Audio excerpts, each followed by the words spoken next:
ഉൽപ്പത്തി പുസ്തകം അദ്ധ്യായം 35. വീണ്ടും ബേഥേലിൽ. ദൈവം യാക്കോബിനോട് അരുളിച്ചെയ്തു, ബേഥേലിലേക്ക് പോയി അവിടെ പാർക്കുക. നിന്റെ സഹോദരനായ ഏസാവിൽ നിന്ന് നീ ഓടി രക്ഷപ്പെട്ടപ്പോൾ നിനക്ക് പ്രത്യക്ഷപ്പെട്ട ദൈവത്തിന് അവിടെ ഒരു ബലിപീഠം പണിയുക.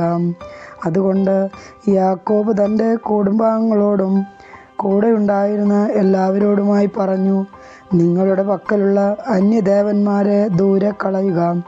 എല്ലാവരും ശുദ്ധി വരുത്തി വസ്ത്രങ്ങൾ മാറുക. നമുക്ക് ബേഥേലിലേക്ക് പോകാം.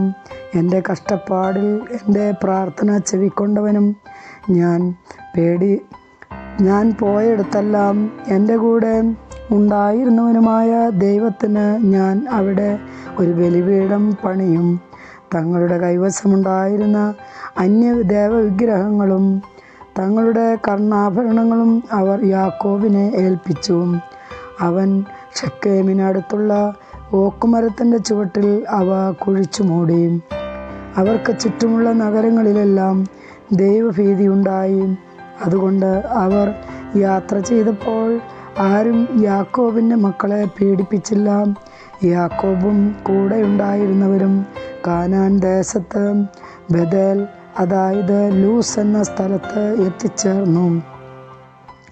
അവിടെ അവൻ ഒരു ബലിപീഠം പണിയുകയും ആ സ്ഥലത്തിന് ഏൽ ബേഥേൽ എന്ന് പേരിടുകയും ചെയ്തു. കാരണം സ്വന്തം സഹോദരനിൽ നിന്ന് ഒളിച്ചോടിയപ്പോൾ അവിടെ വച്ചാണ് ദൈവം അവന് പ്രത്യക്ഷപ്പെട്ടത്. റെബെക്കായുടെ പരിചാരികയായ ദബോറ മരണമടഞ്ഞു. ബേഥേലിൻ്റെ താഴ്വരയിൽ ഒരു ഓക്കുമരത്തിൻ്റെ കീഴെ അവളെ അടക്കി. അതിന് അലോൺ ബാക്കൂത്ത് എന്ന് പേരുണ്ടായി. പാദാൻ ആരാമിൽ നിന്ന് പോന്നപ്പോൾ ദൈവം യാക്കോബിന് വീണ്ടും പ്രത്യക്ഷപ്പെട്ട് അവനെ അനുഗ്രഹിച്ചു. ദൈവം അവനോട് അരുളിച്ചെയ്തു, യാക്കോബ് എന്നാണ് നിന്റെ പേര്, എന്നാൽ ഇനിമേലിൽ യാക്കോബ് എന്നല്ല, ഇസ്രായേൽ എന്നായിരിക്കും നീ വിളിക്കപ്പെടുക. അതിനാൽ അവർ ഇസ്രായേൽ എന്ന് വിളിക്കപ്പെട്ടു.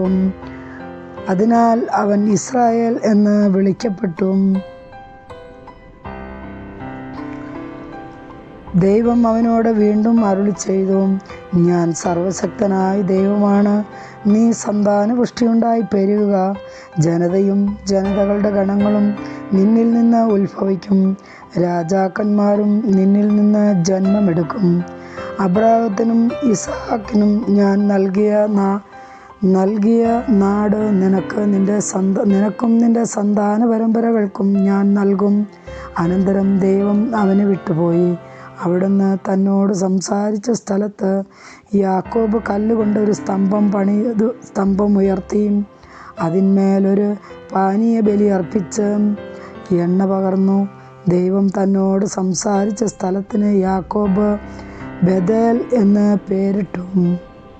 ബേഥേലിൽ നിന്ന് അവർ യാത്ര തുടർന്നു.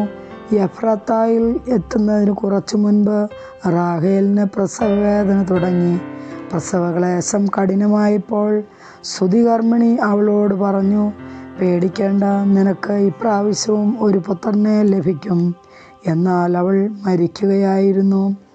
ജീവൻ വേർപെടുന്ന സമയത്ത് അവൾ അവനെ ബെനോനി എന്ന് പേർ വിളിച്ചു. പക്ഷേ അവൻ്റെ പിതാവ് അവന് ബെഞ്ചമിൻ എന്നാണ് പേരിട്ടത്. റാഹേൽ മരിച്ചു. ബേത്ലഹേം എന്നറിയപ്പെടുന്ന എഫ്രാത്തായിലേക്കുള്ള വഴിയിൽ അവളെ അടക്കി. അവളുടെ കല്ലറയിൽ യാക്കോബ് ഒരു സ്തംഭം നാട്ടി. ഇന്നും അത് റാഹേലിൻ്റെ കല്ലറയിലെ സ്മാരക സ്തംഭമായി നിൽക്കുന്നു. ഇസ്രായേൽ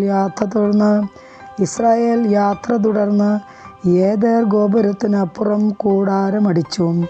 ഇസ്രായേൽ ആ നാട്ടിൽ പാർത്തിരുന്നപ്പോൾ റൂബൻ തൻ്റെ പിതാവിൻ്റെ ഉപനാരിയായ ബിൽഹായുമൊത്ത് ശയിച്ചു. ഇസ്രായേൽ അതറിയാനിടയായി. യാക്കോബിന് 12 പുത്രന്മാരുണ്ടായിരുന്നു. ലേയായുടെ പുത്രന്മാർ യാക്കോബിൻ്റെ കടിഞ്ഞൂൽ പുത്രൻ റൂബൻ, ശിമയോൻ, ലേവി, യൂദാ, ഇസാഖർ, സെബുലൂൺ. റാഹേലിൻ്റെ പുത്രന്മാർ ജോസഫ്, ബെഞ്ചമിൻ, റാഹേലിൻ്റെ പരിചാരികയായ ബിൽഹായുടെ പുത്രന്മാർ ദാൻ, നഫ്താലി. ലേയായുടെ പരിചാരികയായ സിൽഫായുടെ പുത്രന്മാർ ഗാദ്, ആഷേർ. യാക്കോബിന് പാദാൻ ആരാമിൽ വച്ച് ജനിച്ച മക്കളാണ് ഇവർ. ഇസഹാക്കിൻ്റെ മരണം. യാക്കോബ് ഹെബ്രോൺ എന്നറിയപ്പെടുന്ന കിരിയാത്ത് അർബായിലെ മാമ്രയിൽ തൻ്റെ പിതാവായ ഇസഹാക്കിൻ്റെ അടുത്തേക്ക് പോയി. അബ്രാഹവും ഇസഹാക്കും പാർത്തിരുന്നത് അവിടെയാണ്. ഇസഹാക്കിൻ്റെ ആയുഷ്കാലം 180 വർഷമായിരുന്നു. ഇസഹാക്ക് അന്ത്യശ്വാസം വലിച്ചു.